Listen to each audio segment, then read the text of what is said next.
many of Hollywood's most famous actors and actresses able to be so amazingly effective and convincing in their performances? Comment est-ce qu'il est possible que tant d'acteurs hollywoodiens soient si convaincants dans leurs performances? Guy was so electrified that it came through the television. Cet homme était tellement électrifié qu'il est passé à travers la télévision pour dire que sa performance était énorme.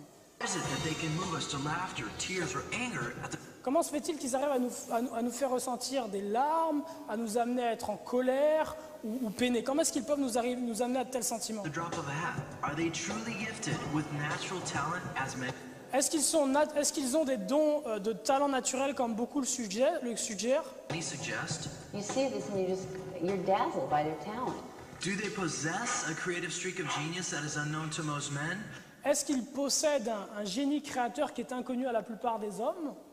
Or unknown to most men, are they in fact possessed? Ou bien, est-ce que la plupart des hommes ne savent pas qu'ils sont en réalité possédés? Is it possible that these actors and actresses are possessed by demonic spirits who have a specific agenda to fulfill? Oscar, Est-ce qu'il est possible que ces acteurs et ces actrices soient possédés par un esprit qui a un agenda particulier à accomplir? award-winning actor Denzel Washington told 60 Minutes exactly how he brings forth his best performances. Demandons à l'acteur Denzel Washington dans 60 minutes comment est-ce qu'il a réussi sa meilleure performance. Basically what I did was got on my knees and sort of communicated with the spirits. De manière très simple, ce que j'ai fait, c'est que je me suis mis à genoux et j'ai communiqué avec les esprits. And when I came out, I was in charge. Et quand je suis sorti, j'étais en chef, j'étais en mesure de faire cette scène-là. I was in charge. Powerful scene. I couldn't have acted that. C'était une scène puissante, j'aurais jamais pu moi-même l'écrire. I couldn't have written that down and made a decision to play that. J'aurais pas pu l'écrire et puis prendre la décision de jouer comme ça. Nope, you are. Hell if I am. Yeah, Jesus, please. Yeah, Jesus, please. The one-woman entertainment empire known as Oprah has strong affiliations with the demonic realm. The most familiar face on television says, You can not only use your body and physical self. This is how I see acting. I ask my body to be the carrier for the spirits of those who have come before me in a way that is most meaningful to the character.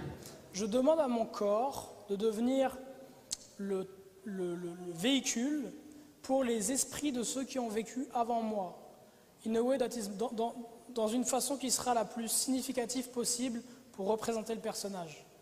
Just become the vehicle for that character. Je souhaite devenir le véhicule pour ce personnage. calling out for these entities to take her over so that she may become a sparkling puppet, Oprah admits of her work before the camera. I tried to empty myself and let the spirit inhabit me. Donc j'essaie de me vider de moi-même et laisser l'esprit prendre possession de moi. C.S. Lewis disait ceci: la route la plus sûre vers l'enfer est celle qui est graduelle, la pente peu prononcée, douce sous le pied, sans virage serré, sans borne kilométrique, sans panneau de direction. La route vers l'enfer est la pente douce, des compromis continus et répétés, jusqu'au temps où vous faites des choses que vous n'auriez jamais pensé faire. Et comment est-ce qu'on fait pour vous amener là, sur cette route-là? Il faut que chaque jour, la dose de péché que vous êtes capable de tolérer augmente un petit peu plus. Pas beaucoup plus, un tout petit peu plus. De sorte à ce que la différence soit insensible. Mais au bout d'une vingtaine d'années, si vous regardez en arrière, vous constatez que ce que vous ne tolériez pas et vous auriez pleuré en le voyant il y a 20 ans, aujourd'hui, ça vous fait rire. Moi, je me souviens, j'ai grandi, j'ai eu la chance jusqu'à l'âge de 6-7 ans à peu près, de grandir dans un foyer chrétien. Mes parents, par la suite, ont abandonné la foi. Mais jusqu'à l'âge de 6-7 ans, j'ai eu la chance de grandir dans un foyer chrétien. Tout n'était pas parfait, mais il y avait au moins Christ qui était là. Et s'il y avait une bonne chose que mes parents ont choisi de faire, c'est qu'il n'y avait pas de télévision chez nous. Il n'y avait pas de télévision. À partir du moment où ils ont abandonné Christ, on a commencé à voir la télévision à la maison.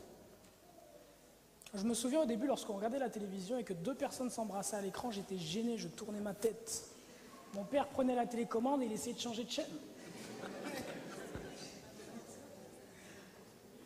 Aujourd'hui, je rentre chez moi en vacances, visiter ma famille, et je les vois assis devant des émissions de télévision qui passent sur TF1 à 20h et que tous les Français regardent.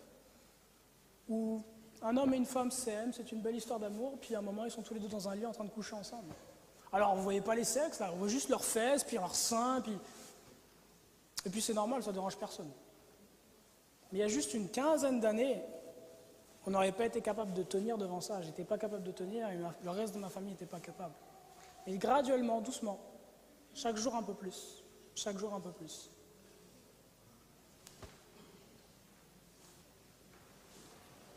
A frog is a cold-blooded animal, and humans are warm-blooded, so our body burns energy or perspires to maintain.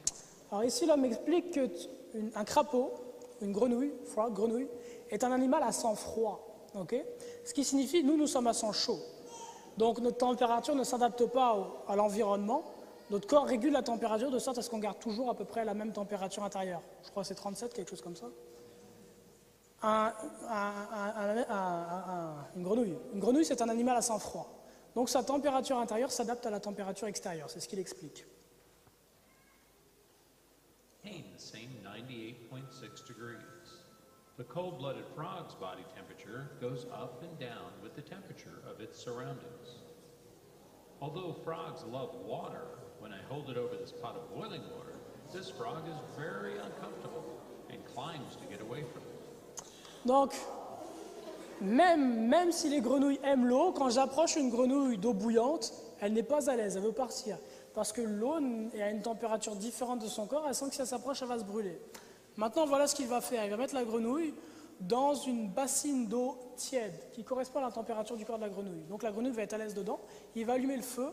Il va mettre le feu tout doux. The water in this pot is room temperature, 69.4 degrees. So he's comfortable when I put him in.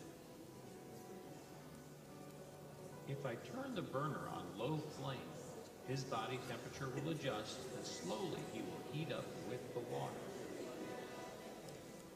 Donc si je mets le feu et que j'augmente doucement, la température de son corps va s'ajuster par rapport à la température du milieu aquatique dans lequel il est, donc de l'eau. The water temperature has risen to 80 degrees and the frog is the same temperature and still comfortable. If I turn up the burner slowly again, he won't notice because he'll continue to change to be the same as his surroundings. When we started, I held the frog over the first pot of boiling water. He was uncomfortable and he tried to get away from the heat. But now, because we're raising the temperature slowly, he doesn't recognize the danger he's in. He just keeps going along with the changes in his surroundings. Eventually, we can turn up the burner to a deadly boil. He will just keep trying to adjust with it. By the time he realizes it's cold, it's too late.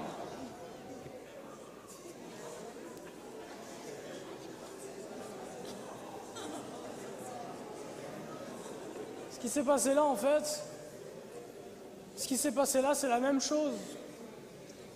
Ce qui s'est passé là, c'est la même chose qui vous arrive, c'est la même chose qui vous arrive avec la télévision. Exactement la même chose. Exactement la même chose. C'est qu'à chaque jour, vous tolérez davantage et davantage et davantage. Juste au JT de 20h, aujourd'hui, vous voyez des choses au JT de 20h que jamais vous n'auriez accepté de voir il y a 10 ans, jamais. De montrer des cadavres au JT, de montrer des hommes qui ont pris des balles, il y a 10 ans, on ne le montrait pas et vous n'auriez pas accepté de le voir. Aujourd'hui, on vous montre toutes ces choses-là.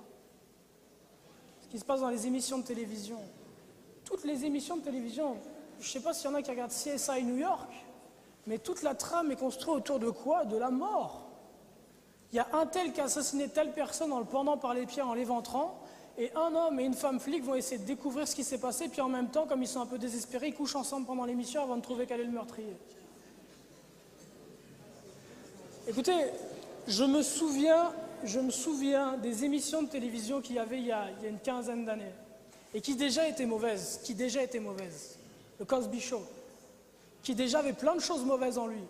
Mais c'était quoi l'intrigue du Cosby Show? C'était que la petite fille a perdu sa poupée et puis papa et maman vont essayer de la rechercher. Ça, c'était l'intrigue d'une émission du Cosby Show. La petite soupe dans la prairie, c'était quoi l'intrigue? C'est que, je sais pas moi, Laura Ingalls a raté son devoir d'anglais et puis on allait tout faire pour qu'elle puisse le réussir la fois d'après. C'était il y a juste une quinzaine d'années que ces choses-là passaient à la télé. Et regardez comme ça a changé aujourd'hui. Il est temps non seulement de couper la télévision, mais il est temps que vous la preniez, que vous ouvriez la fenêtre et que vous la jetiez par terre et que l'écran explose au sol. Le temps est venu. Le temps est venu. Et si vous n'êtes pas capable de vous séparer de ça, comment renoncerez-vous à votre vie? Parce que Christ a dit que celui qui m'aime renonce à sa vie, renonce à lui-même, prenne sa croix et me suive. Si on ne peut pas se séparer de ces petites choses, comment on se séparera de nous-mêmes, de l'ego? Impossible. Combien d'heures sont passées devant la télévision? L'apôtre Pierre dit ceci: faites tous vos efforts pour joindre à votre foi la vertu la science, à la science la tempérance, à la tempérance la patience, à la patience la piété, à la piété l'amour fraternel, à l'amour fraternel la charité. Car si ces choses sont en vous, et ils sont avec abondance, elles ne vous laisseront point oisifs ni stériles. Ce qui signifie que si l'Esprit du Seigneur est en vous, vous n'avez pas de temps à perdre devant la télévision. Vous êtes busy, vous êtes occupé. Je veux pas me glorifier ou quoi que ce soit. Mais je ne connaissais pas l'agenda de l'apôtre Paul ou l'agenda de Pierre. Moi, j'habite à Montréal et je peux vous donner mon agenda. Depuis que Dieu m'a sauvé, du lundi jusqu'au vendredi midi, je travaille. Je commence le matin à 9h30 et je rentre le soir chez moi, il est entre 9h30 et 10h30. Quand le vendredi, je sors du travail, si j'ai un peu de temps avant l'étude biblique que je donne au groupe de jeunes le vendredi soir, je vais dans les rues de Montréal et je prêche le message de l'Évangile. Après ça, je vais à une trentaine de kilomètres et puis j'enseigne un groupe d'une quinzaine de jeunes. Des jeunes adultes qui ont à peu près mon âge ou un peu plus âgés ou un peu plus jeunes. Je rentre chez moi et aux alentours de minuit, je me lève le samedi matin, je vais à l'église où j'enseigne dans la classe des enfants. Ou sinon je prêche ou je donne des conférences comme aujourd'hui. Le samedi après-midi à l'église, on a un café-trottoir tous les samedis après-midi pour les itinérants. Donc on doit préparer la soupe et les sandwichs. Une fois que c'est préparé, ça nous prend à peu près 1 heure à 2 heures. On va dans les rues de Montréal. Et là, on reste dans les rues de Montréal pendant le reste du temps de la soirée qu'il y a. Et on passe du temps avec les itinérants, on parle avec eux, on leur donne de la nourriture, on partage l'évangile avec eux. Et on revient à chaque semaine. Je rentre le soir chez moi le samedi soir, il est à peu près aux alentours de 6 heures ou 7 heures. Si je suis très fatigué, je me repose. Si je ne suis pas trop fatigué, je vais donner une étude biblique à quelqu'un qui en a besoin. Le dimanche matin, je me réveille pour être à l'église à 8 heures et faire la soupe pour le café-trottoir du dimanche matin. On fait la soupe, on va dans les rues de Montréal. On apporte à manger à ceux qui ont faim encore une fois. On passe du temps avec eux. Vers 1 heure, je prends une pause, je mange, je bois un peu de soupe moi-même. Je vais prier pendant 1 heure. Et après ça, je sors dans les rues de Montréal prêcher le message de l'Évangile. Une fois que c'est fait, j'ai des études bibliques à donner le dimanche après-midi à d'autres personnes en tête-à-tête. Et je rentre chez moi le soir, le dimanche soir, je prépare à manger pour la semaine. Et je suis bien plus épanoui aujourd'hui que j'étais il y a 5 ans. Mais je ne veux pas me mettre... C'est juste pour vous dire que il y a tellement de choses à faire. Il y en a tellement. Si l'Esprit du Seigneur est en nous, il n'y a pas le temps de se poser devant la télévision. Je n'ai pas de télé, même si j'en avais une, je n'aurais pas le temps. Et pourtant, je suis célibataire. Alors imaginez si j'étais marié, si j'avais des enfants. On n'a pas le temps pour ces choses-là. Regardez l'apôtre Paul et son histoire. Une fois de temps en temps, il dit « Je veux rentrer à Jérusalem pour la fête ». Le reste du temps, il travaillait.